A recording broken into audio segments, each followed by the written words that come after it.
So in 2019, it was a year that we really felt like God brought some really cool, unique opportunities our way. And as we just were putting them before the Lord, we just really felt Him impressing on us as leaders, like, grow, expand. It's time to grow, it's time to expand.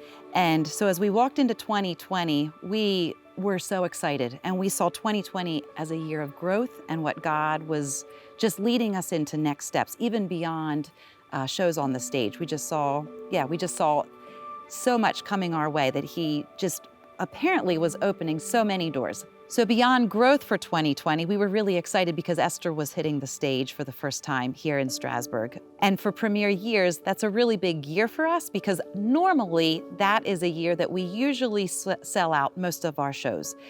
So we really rely on the premiere years to get us through until another premiere year comes through. And so coming into 2020, looking at all the reservations that were already made, we were looking at a year that most every show was sold out. The Thursday before we were supposed to open, we knew the governor was coming out with an announcement. And so all of the leaders, our key leaders, we gathered upstairs just to hear what he had to share. So this was Thursday. The theater was full of activity, just getting everything ready for our first premiere that night. We huddled together to watch the governor, and what we heard announced, we knew we needed to make a decision and make a decision quick. So we just got together as a team right there and then after the governor's orders and just asked the Lord for discernment and felt like, yes, we're gonna close our doors to the public and not open the show as we intended to that Saturday. Yeah, little did we know that started a journey of a lot of unknowns and a lot of hard days. I don't think I've ever walked through a season that control was so not even attainable. And so I found very quickly, just walking through this season and the unknowns and coming to the end of last year, I know that He desired to take what we thought we could do out of us, going, God, this is totally yours. And it literally was, I think, how the only way I could sanely get through some days, just going, Lord, I give this to you. And I give all of our employees to you. I give the future of this place to you.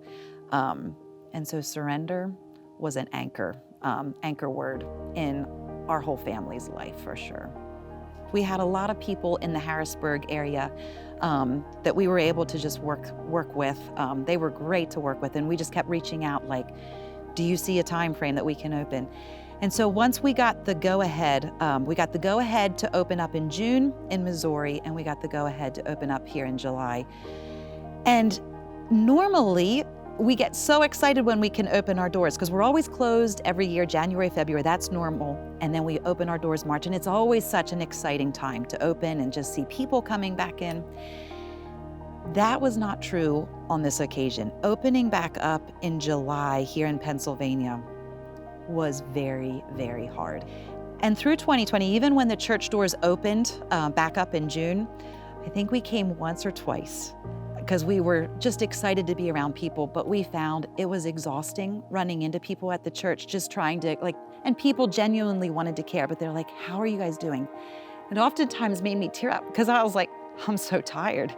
And so I found coming to church was hard just because at that point in time, we needed just a haven at home and a quiet day. We did choose to stay home from church on Sundays, tune in on Sundays online, and that we knew that's what we needed just to be rejuvenated to get into another week here at the theater. So that takes us going into 2021. And Matt looked at me and he said, I really miss just being with community at church. And he said, I really just miss worship with people because it was a different dynamic. Like you can get fed with the word at home, but worship just felt different for us. And so he looked at me, he said, are you ready to go back? And I said, I think I'm ready. I agree with you. It's time to just be able to experience that worship together. And so we come into the doors and it felt good walking in. And so we have worship and I was like, this feels awesome. The media portion came on for the series that Matt was walking into. So this little girl shows up and it's storming, and I was like, oh, this is great, so cute. And then as I continue to watch the teaser, it starts hitting home. And I see her grab her rain boots, and I see her grab the umbrella. And then she goes outside and she jumps into that puddle.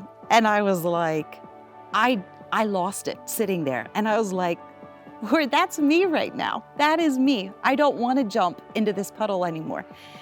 But I saw that smile on her face, and I just went, God, that is what you're calling me to do. You're calling me to continue to pick up what you've placed in our hands to do.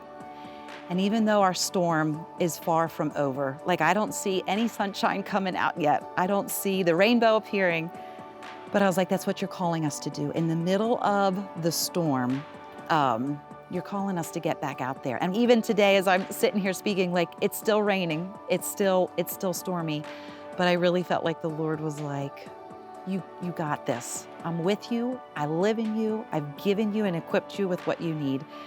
Get out there and you can jump in those puddles. And even though it feels messy, I'm with you and equipped you for what I've called you to do.